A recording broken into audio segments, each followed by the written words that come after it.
জয় রাম, জয় গোবিন্দ। দয়াল গুরুর চয়ন কমলে রইল শতকোটি প্রণাম। প্রণাম রইল সবার প্রতি। বেদবাণী প্রথম খণ্ড, পত্রাংশ সংখ্যা 140। অচিন্ত সত্তারই আশ্রয়ী পরম ধর্ম। অচিন্ত সত্তার আশ্রয়ী পরম ধর্ম। শ্রী শ্রী রাম ঠাকুর। বাণীর ভাবার্থ: মানুষের চিন্তা, বুদ্ধি ও যুক্তির সীমা রয়েছে, কিন্তু যে পরম সত্তা সকল চিন্তার অতীত, যাকে সম্পূর্ণভাবে বুদ্ধি দিয়ে উপলব্ধি করা যায় না, সেই অচিন্ত পরম সত্তার আশ্রয় গ্রহণই প্রকৃত ধর্মের পথ। ধর্ম শুধু বাহ্যিক আচার অনুষ্ঠান মধ্যে সীমাবদ্ধ নয়। যে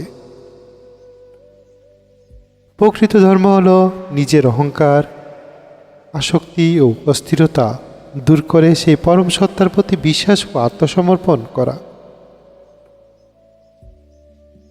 যখন মানুষ নিজের সীমাবদ্ধ শক্তির উপর নির্ভর না করে পরম সত্তার চরণে নিজেকে সমর্পণ করে, তখন তার অন্তরে জন্ম নেয় শান্তি, বিশ্বাস ও ভক্তি ও নির্ভরতা।